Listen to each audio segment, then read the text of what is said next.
أعوذ بالله من الشيطان الرجيم بسم الله الرحمن الرحيم رب اشرح لي صدري ويسر لي أمري واحلل عقدة من لساني يفقه قولي ربي زدني علما. Assalamu alaikum wa rahmatullahi wa barakatuhu. Welcome back to LQ Milton, class number 5.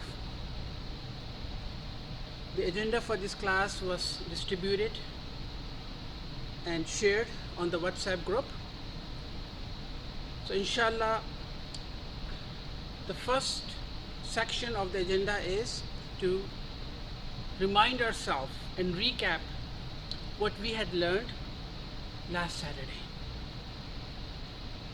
Last Saturday, we learned about the concept of haruful jarri, particles of pulling, right? These particles, we can find them in Quran almost on every page, right? What is so special about particles of pulling or haruful jarri? These particles are prepositions in Arabic, and they'll be followed by an ism, a noun. Since it is the quality of these prepositions or huruful jarri that will have a pulling nature, they'll pull down the nouns into a majroor form. Some of the widely discussed particles in Quran are fi, ala, ila, right? Min. These are some of the particles that we discussed and learned about in the last section. And these particles will always be followed by an ism or a noun which will be in a majroor form. What do we call it? Harf jar, ism majroor, or jarun wa majroorun. Okay, and there were a few Quranic examples that we went through in the last section, in the last class as well. Just to remind ourselves, there were two examples that we discussed. When I say ala, ala is harf jar, and al-maktabi. Why not al-maktabu? Because al-maktabu is followed by ala. So we say alal maktabi, on the desk. Now, when I say on the desk, it sounds like it's a sentence, but it's not a sentence. It's a phrase. Why? Because your mind would be wondering, alal maktabi, on the desk, what is on the desk? In order to make a complete sense of this phrase, I have to bring in the subject or the mubtada. And mubtada, we know, are definite in nature and they are marfu in nature, right? Definite and marfu. So if I bring al-qalamu, the pen, alal maktabi, the pen is on the desk. Now it makes sense, right? So al-qalamu is your mubtada, your subject. Ala is your harf jar. Al-maktabi is your ism majroor. Now alal maktabi is jarun wa majroorun. It's a phrase which is shibu jumla, which is a shibu jumla. Now here jarun wa majroorun, shibu jumla, is playing a role of predicate, khabar. So the way I would say it, al-qalamu is your mubtada, ala harf jar, al-maktabi ism majroor, shibu jumla, khabar. Now if you recall, nominal sentence, jumla ismiya, there are 5 types of khabar. If khabar is one word, then it is indefinite and it is marfu. Jarun wa majrurun, shibu jumla, is the second type of khabar, right? So this is what we learned in the last class. Another example that we did was fi harf jar, al ghurfati ism majroor, in the room. Again, same concept. Your mind is wondering, this is a phrase. Who is in the room? What is in the room? So I have to bring in mubtada, the subject. So I would say al waladu, the boy. The boy is in the room. So this is just a quick recap. Jarun wa majrurun is discussed in lesson number 4, inshallah. We'll learn more about it. So that's our section number 1 of the agenda. Today we are going to learn about the damairs, the pronoun. Okay, pronouns in English and damair in Arabic. There are two kinds of damairs: damair al-munfasilu and damair al-muttasilu. I shared a chart on WhatsApp. Today we are going to only learn about damair al-munfasilu, the detached pronouns. The detached pronouns, they stand on their own. They do not attach themselves to anything. That's why they're called detached. Okay? Now before we begin the 14 pronouns that I had shared, I wanted to tell you about my friend Hamid. Hamid is a man. Hamid is my friend. Hamid is an engineer. Hamid lives in Milton. Hamid works in a construction company. What is wrong in this description that I'm giving about Hamid? I'm keep repeating myself the name Hamid. I am keep repeating the name Hamid. How do I say it in a proper English grammar? I use Hamid once. Hamid is a man. Then I would bring in the pronoun he. He is my friend. He is an engineer. He lives in Milton. He works in a construction company. Right? Now, in Arabic language, Hamid, or the pronoun that I use for Hamid, he in English, for Arabic I would use huwa. Huwa. Huwa means he or it. He or it. It can be used for a person or it can be used for a thing. Now, is Hamid definite? Yes. When I use Hamid is a man, he is my friend, when I bring in the pronoun, the he, is it definite? Yes, because it refers back to Hamid. He is an engineer. He goes back to Hamid. So the pronouns are definite in nature. Huwa, which is in Arabic, means is a definite pronoun. Is a definite pronoun. And it is masculine. And it is masculine in nature. Huwa is masculine in nature. All the nouns in Arabic language are either masculine gender or feminine gender. Just an extra information, we'll learn more about them. But all the nouns are either masculine gender or feminine gender.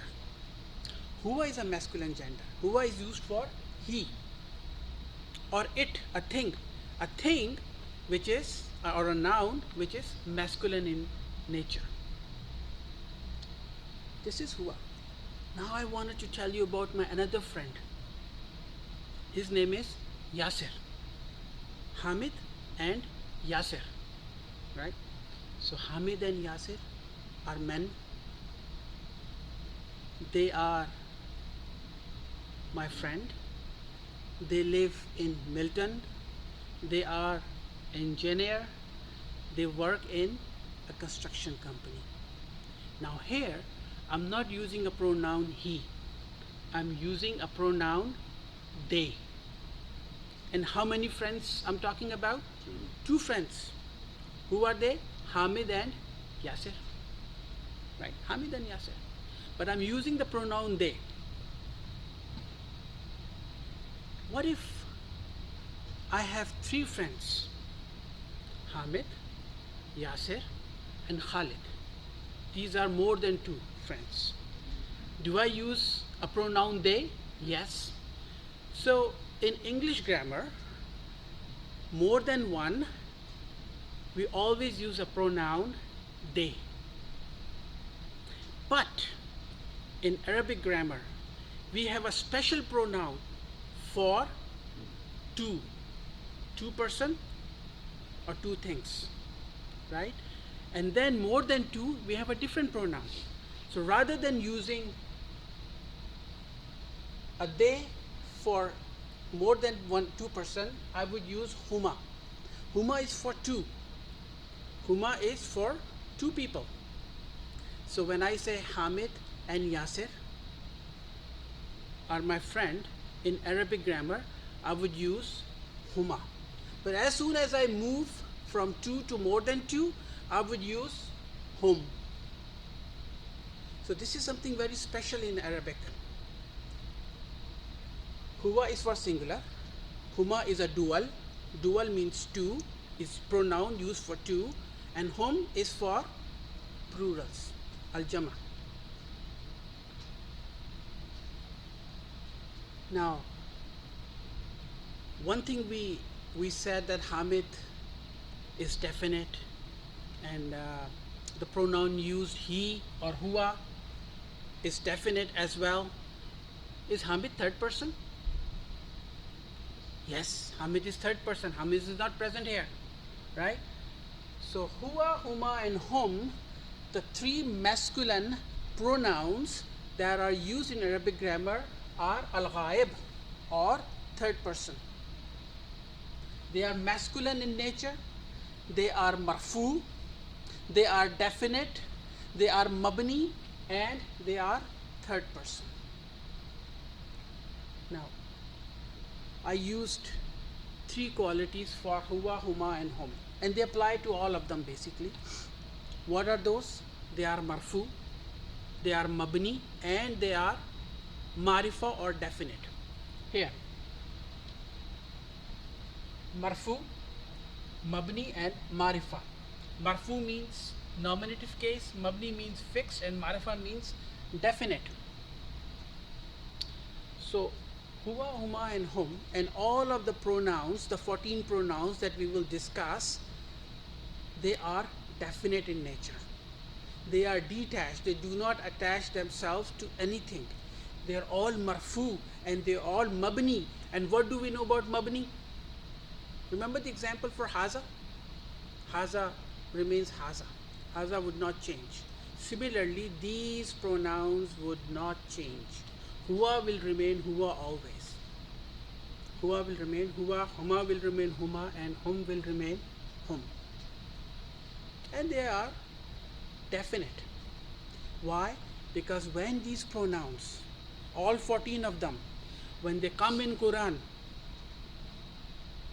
immediately our mind should think that Allah subhanahu wa ta'ala is telling us about something definite. People, definite group of people, or definite person, or definite thing, whatever that is, a definite, right? And we have to think about what exactly Allah is telling us about. That is important, okay? Because these are definite pronouns. They refer to something. Now, huwa,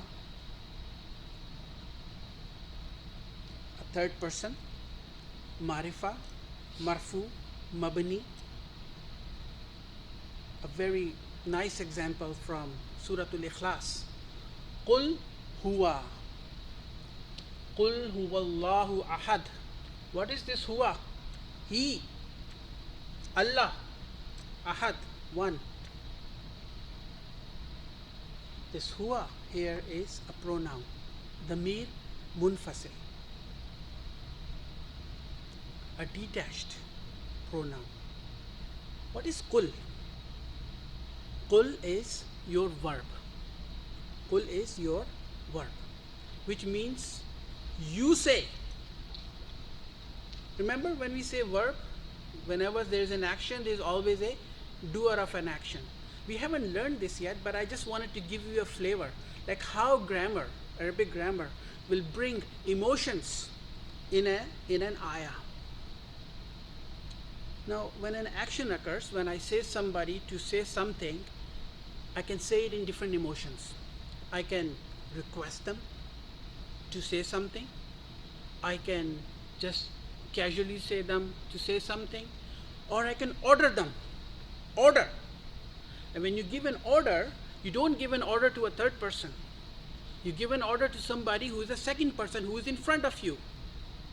I'm just giving extra information, but just so that we feel about this ayah, what exactly Allah is trying to tell us. He is ordering us directly as a second person, al-mukhatib, to say huwa, he, Allah, ahad. And this huwa is for emphasis. Huwa is for emphasis. As we go along in our studies and we learn more about Arabic grammar, then there will be a lot of colors and a lot of emotions that we will understand in, not in this just in this ayah, in all of the ayahs. But I'm just giving a very surface emotions that are exhibited in this ayah. Huma, they, two, dual. Then hum, they, which is more than two. We discussed that. And then an example from Quran is allazina hum yura'un. Allazina, they are the one. They wanted to be seen. They wanted to be seen. Allazina hum, detached pronoun, come on its own, does not attach anything. There's the other form of the pronouns, the ad-damair al-muttasil, which are attached pronouns. They would attach to something. They have to attach to something, and we will learn about them. But these are the detached ones. Hum yura'un. Now, what did I say? All the nouns in Arabic grammar are either masculine gender or feminine gender. If we are talking about a feminine gender noun and we have to bring a pronoun to replace that feminine gender, what do? I will bring hiya. Hiya. What does hiya means? She or it. Right? She or it.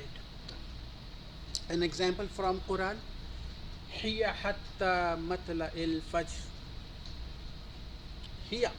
Hiya goes back to laylatu, and laylatu is a noun, and it is feminine in nature. Why? Because there is a taw tanis in the end. We'll learn about that today, inshallah. Laylatu is feminine in nature. If it's feminine gender, then I bring it hiya. Hiya hatta matla'il fajr. Now, what is hatta? Do we know hatta? We know hatta. Last week, we were introduced to hatta. It was harf jar. And what follows after harf jar? Ism majroor. Where is ism majroor? Matla'i and al-fajri. This is matla'il fajri is another compound. We have not learned it yet, but soon inshallah we'll learn this compound. It's called mudaf alayh. So hatta, harf jar, ism majroor, shibu jumla, phrase, right? Now, similar to the masculine gender, we have a special pronoun for two, which was huma. Same for feminine gender, we have a pronoun huma. Same thing. Now, you would think if huma is for masculine gender and huma is for feminine gender. When I read Quran and the huma comes, how do I differentiate whether it's a Allah subhanahu wa ta'ala is talking about masculine gender or a feminine gender? Naturally, the question will come. The context of the ayah will tell us that it is used for masculine or feminine gender. The context of the ayah will tell us. We would be able to figure that out easily. Huma, they, two for feminine. And then hunna, they, more than two. Hunna, they, more than two. What was the pronoun for masculine more than two? Hum. For feminine, hunna. An example, hunna libasul lakum. Hunna libasul lakum. They are garment for you all. They are garment for you all. Now, this kum is damir muttasil. Just to give a bit of extra information, this kum is damir muttasil, and this la is harf jar. Remember harf jar li, for when it attaches itself to damir muttasil, li becomes la. We'll learn about that. I'm just giving some extra information here. Hunna libasul lakum. They, more than two. Now this is third person, al-ghayr. Huwa, huma, hum, hiya, huma, hunna. We covered the third person. Now, in English grammar,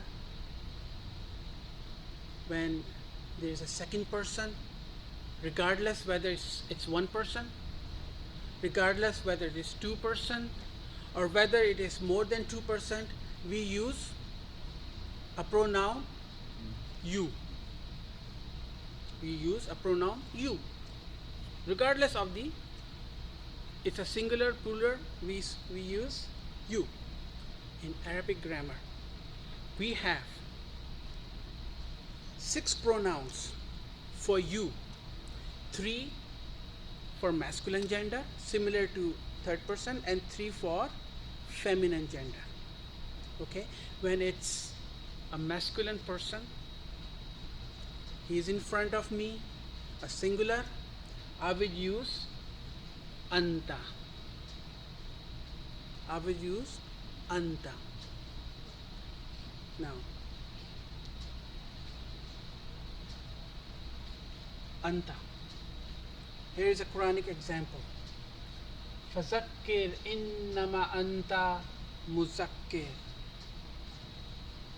فَذَكِّرْ إِنَّمَا أَنْتَ, you, مُذَكِّرْ. What is the translation? You mention that you are only the one who mentions. You are only the one who mentions. What is anta? Damir munfasil, detached pronouns, which means Allah subhanahu wa ta'ala is telling Prophet sallallahu alaihi wasallam as a second person, anta, you are only the one who is muzakkir, or the one who mentions. This innama is a very powerful harf, and it basically talks about only you, no more, no less, only you. So this is for emphasis here. We'll learn about innama in book 3 inshallah, but I thought I would mention that so that we get some extra flavor from these ayahs. فَذَكِّرْ إِنَّمَا, you are only, no more than that, you're only the one who mentions, muzakkir. Now, like I said, for second person, Anta is for singular. What is for dual? When there are two people in front of me, second person, masculine, antuma. Antuma, you, two. Antuma wa manit taba'akumal ghalibun. This is for Prophet Musa and Harun alayhi salam. Antuma, you two, and what is wa? We know wa, harf ataf, and this is man. What is man? We know man. Who, whosoever, who, right? Man anta, who are you? Man, and this kasra is to join with the next verb. Antuma, you two, and whoever, who, manit taba'akuma, follows you, al ghalibun, will overcome. So wamanit taba'akum al ghalibun. Just rough translation. We are not going to detail here. Second person, antum, plural. When I say plural, that means it is more than two. Antum, anta, antuma, antum.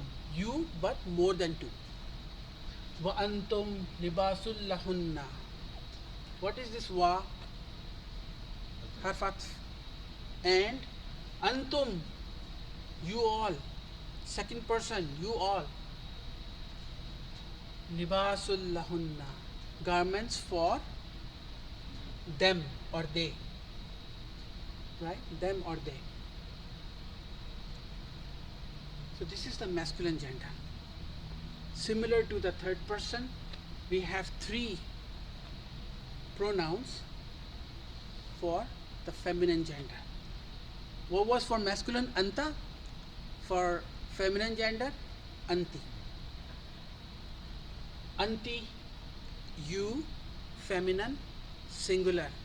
Al-mukhatib, second person, anti.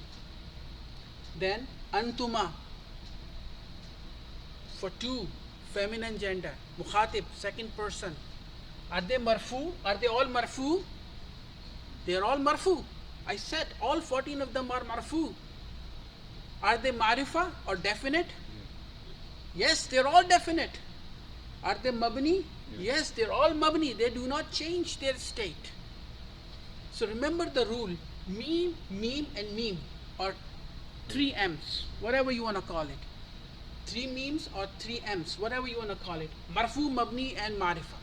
For all the pronouns, the detached pronouns, just remember they are marfu, mabni and marifa. Nominative case, they are fixed and they are definite. Simple as that. Three meme rule, that's it. Antuma. Now, antuma for masculine gender and antuma for feminine gender are similar, just like huma for third person. How do you distinguish when you read the Quran and if antuma comes in, or whether it's a masculine gender or it's a feminine gender? The context of the ayah will tell us that antuma is used for either masculine or for feminine. We'll figure it out.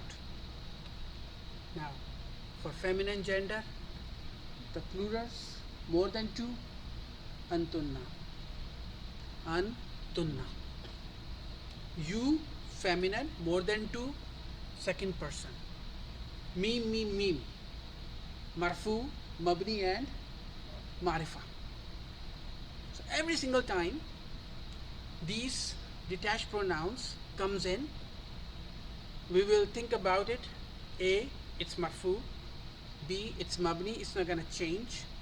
C, which is important, marifa, definite, talking about a particular group of people, right? A particular group of people. The last, al-mutakallim, first person, I. So I don't have to keep repeating my name over and over. All I have to do is just use the pronoun I. What is I in Arabic? Ana. Ana. Ana. How many times we have read this detached pronoun in Quran? Many times, right? So just an example from Quran is faqala, and he said, qala, he said, so he said, fa harf ataf, so qala, he said, ana, I, rabbakumul ala. This is Firaun talking to his people, right? Ana rabbukumul ala. I am your Lord, the most esteemed Lord. Your Lord. Kum, you all, right?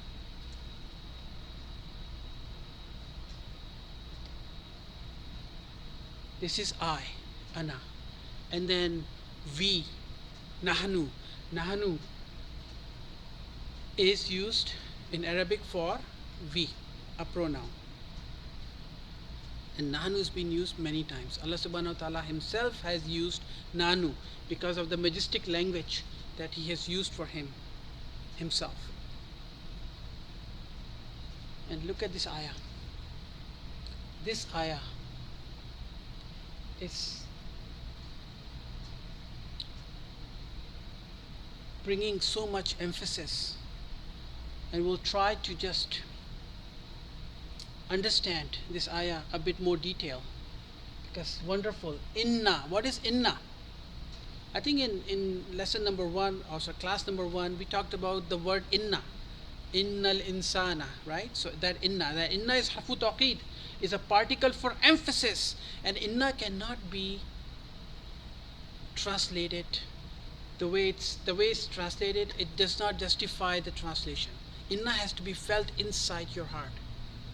It comes with a punch, and it brings, after inna comes in, a noun, and that noun will be mansub in nature. So this inna here is inna plus na, and that na is damir muttasil. Indeed, surely, verily, we. That's what Allah subhanahu wa ta'ala is saying. Indeed, surely, verily, we. And then bring the second emphasis, nahanu, we. Damir munfasil, detached pronoun. Nazzalna, we have sent it. So emphasis number 1, emphasis number 2, and emphasis number 3. Emphasis over emphasis over emphasis. Alayka al-Qur'ana, on you the Qur'an. What is alay? Ala, harf jar. And this is ka, you, Prophet sallallahu alaihi wasallam, right? Inna nahnu nazzalna alayka al-Qur'ana. Now, indeed we have sent it down upon you, the Quran. Emphasis, no doubt. Now, what I'm trying to keep repeating myself,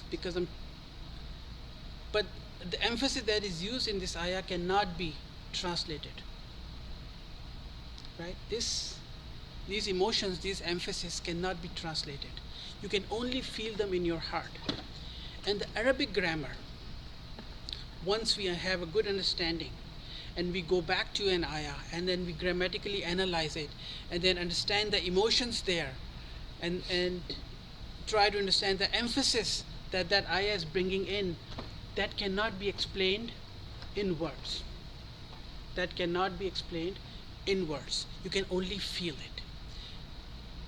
I can use many words to try and explain how I am feeling about this ayah, but the emphasis that is used in this ayah can only be felt. So that is your nahnu. Very important for us. Very important for us to memorize these damayas or pronouns in an order, because this will help us when we will come to the verbs. the verbs. So let's do a drill. Okay, let's do a drill because we have to memorize it. And then go over these damayers. Huwa huma hum, hiya huma hunna, anta antuma antum, anti antuma antunna, ana nahnu. Memorize it. Very important. Again, one more time. Drill. Huwa huma hum, hiya huma hunna, anta antuma antum, anti antuma antunna, ana nahnu. Okay? Keep repeating it during over the week so that we memorize it. And in the next few classes, whenever we get a chance, we will make sure that we have at least 1 or 2 times this drill going on so that these 14 pronouns are ingrained in our mind. Now, not only memorize it, but also we need to distinguish. When I say huwa huma hum, hiya huma hunna, I should also know that they are used for third person. I should also know which ones are for masculine gender and which one are for feminine gender. I should also know that. And the rule, 3 memes, that is simple. That we can apply to all of them. Again, for second person, anta antuma antum, anti antuma antunna, we need to know which ones are for masculine gender, which one are for feminine gender. Right?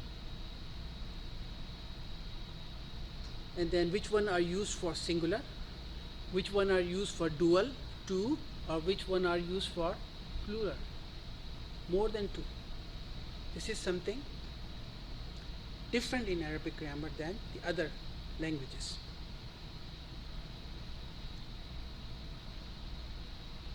Now, let's do this drill one more time. I'm emphasizing it because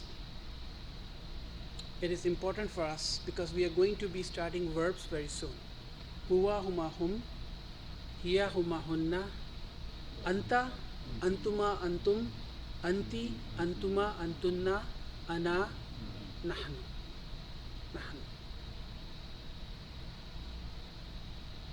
We'll stop here. We'll think about them. And then, when we are reading the Quran for the next week until the next class, look for these damayers.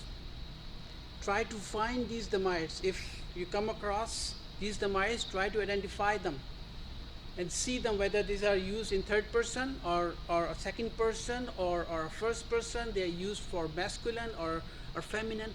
Why am I emphasizing these drills for us? Because whatever we are learning in this class, the application, we need to apply that knowledge in Quran. Our objective is to understand the Quran, and I keep saying that because the primary objective is to learn the Quran or understand the Quran. The grammar tools that we are learning, and this is another grammar tool that we learned today, is only to facilitate that understanding, a secondary object. So, why are we learning these 14 pronouns, the damayers? Because I wanted to apply this knowledge to understand the Quran. That's why. That is why we are learning it. So, keep practicing. Look for harf jar, look for ism majroor, look for nouns, look for verbs, look for harf, and then look whether they are definite or indefinite, whether they're in a mansoob form or a majroor form, and then think about it, think about that ayah and try to understand that ayah. Try to slowly over the period of time, the mind will start to tune itself so that by the time we finish book 1, we have a very good understanding of the basics that Dr. Saab is trying to teach us in book 1. And our book 2 will be very easy. So this is the second section of our agenda, the damayers. The third section of our agenda was introduction to diptotes. What are diptotes? Al-mamnu min as-sarf. Now, let's go to page number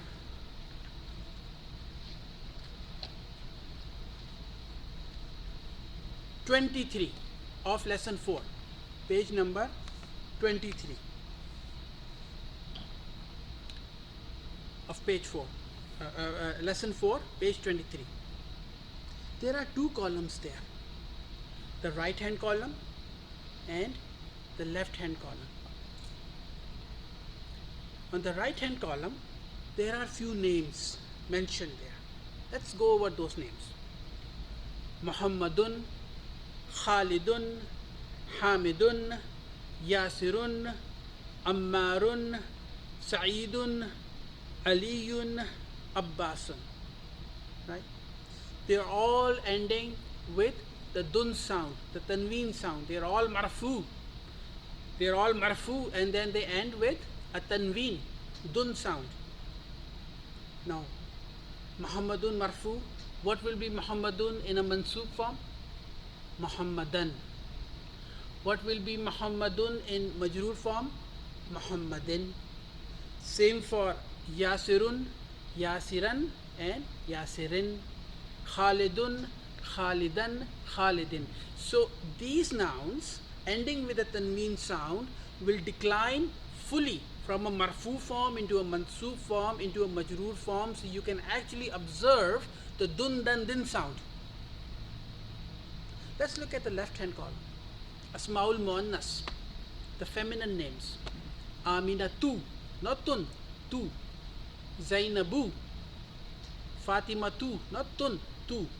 Maryamu, Aishatu, Khatijatu, Safiyatu, Ruqayyatu. Are they marfu? Are they marfu? Yes, they are marfu. But they don't end with a tanween sound.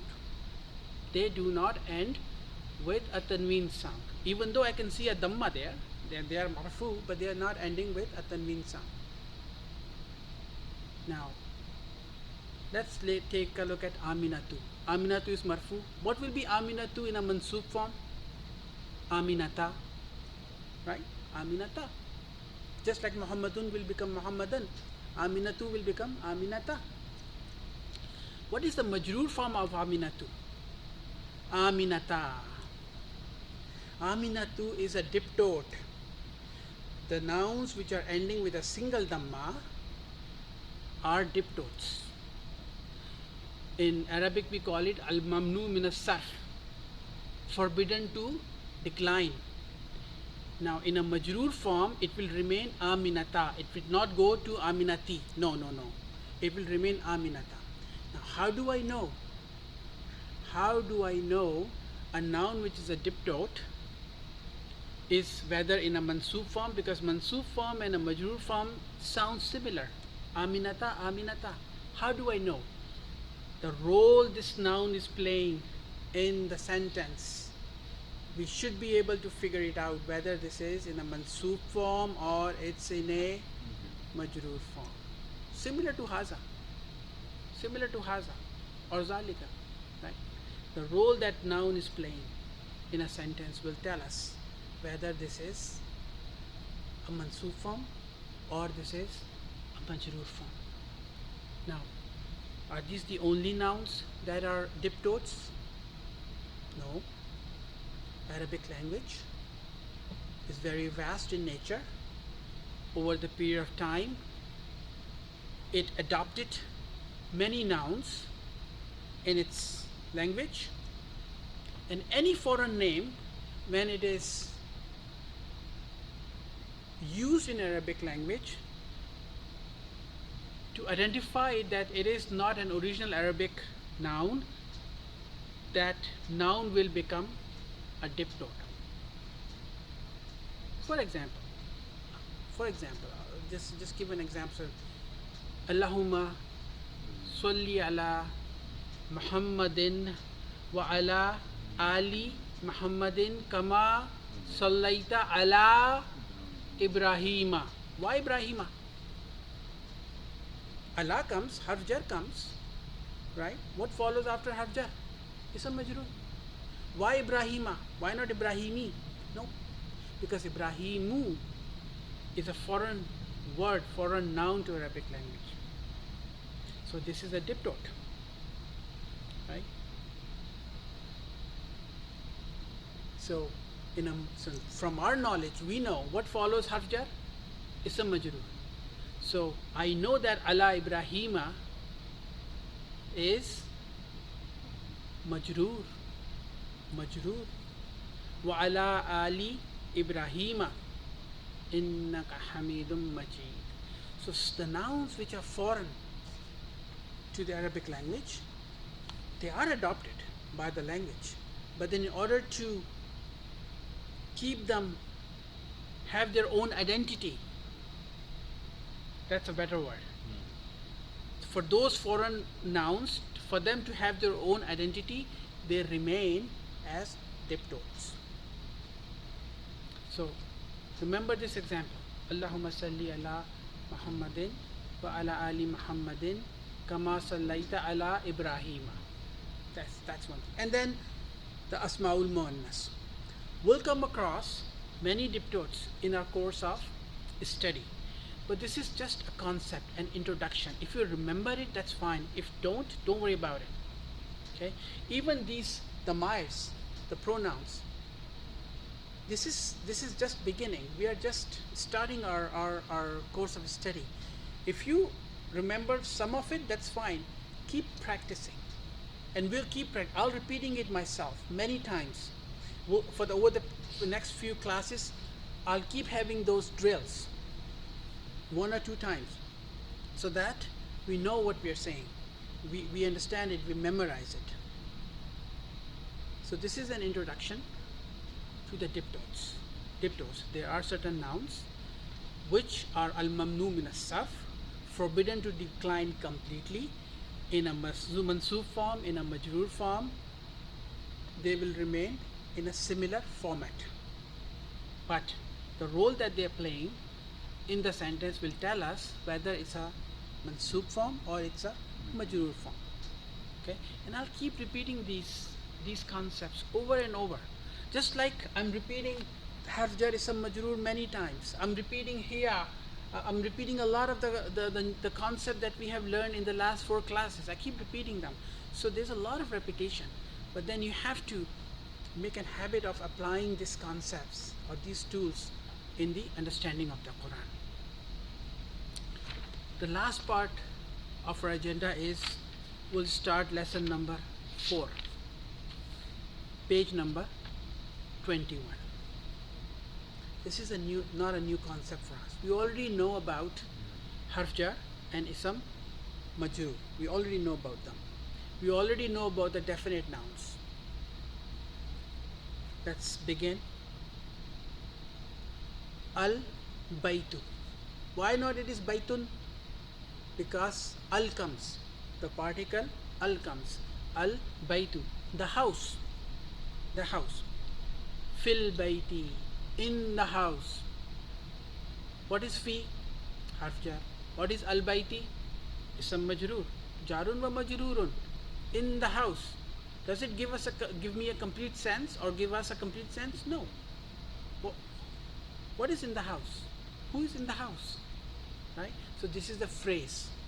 This is a phrase. Shibbu jumla. Shibbu jumla. And the minute I bring in the mubtada before fil bayti, this will become khabar, the predicate. So let's say if I say al waladu or I say hamidun fil bayti, hamid is in the house. Then I say jarun wa majrurun shibu jumla khabar, hamidun mubtada, hamidun definite, hamidun marfu. Right? Next one is al masjidu fil masjidi, not masjidu, fil masjidi. Harf jar ism majroor. Al maktabu, the desk. Alal maktabi, on the desk. On the desk. As-sariru, the bed. Alas sariri, on the bed. They are all phrases. Jarun wa majrurun, shibu jumla. Right? The second part, and then after that we'll finish our class inshallah. is a question. Aina Muhammadun. What does Aina means? Where? Where? Now, one thing that Dr. Saab told everybody who's teaching is to not try and analyze the questions until book 3, and there is a very good reason for that. So even though I'm saying Aina Muhammadun, where is Muhammad, I'm not going to grammatically analyze it, not for now. We'll do it in book 3. Well, what is the answer? Huwa fil ghurfati. Huwa. What is huwa? He fil ghurfati. He is in the room. What is fi? Harfjar. What is al ghurfati? It's a majroor. What is huwa? He. Is huwa marfu? Yes. Mim mim mim. Huwa is marfu. Is huwa ma'rifa? Yes. It is definite. It goes back to Muhammad, because the question is where is Muhammad, and I'm saying huwa fil ghurfati. He is in the room. There is no ambiguity here. We are talking about Muhammad. He is in the room. So if huwa is definite and it is marfu, does it qualify to be mubtada? Yes, it does. It does. So this pronoun here is a mubtada, huwa. Where is the khabar? Jarun wa majrurun shibu jumla khabar. It's a complete jumla ismiya, nominal sentence. Next one, wa aina yasirun. What is wa? Harf ataf. And where is yasir? Huwa fil hammami. He is in the shower room. He is in the shower room. Again, huwa mubtada, fil hammami is your jarun wa majrurun shibu jumla khabar. Wa aina aminatu. And where is Amina? Now, we are talking about feminine gender. So I cannot use huwa here. What do I use? Where is Amina? Amina is a third person. Amina is not present because we're asking about where is Amina. So she must be in a third person, feminine gender, and singular. Hiya. We say hiya fil matbahi. She is in the kitchen. She is in the kitchen. Right? Aina al kitabu. Where is the kitab? Where is the kitab? The book. Huwa al maktabi. Now, huwa is your mubtada.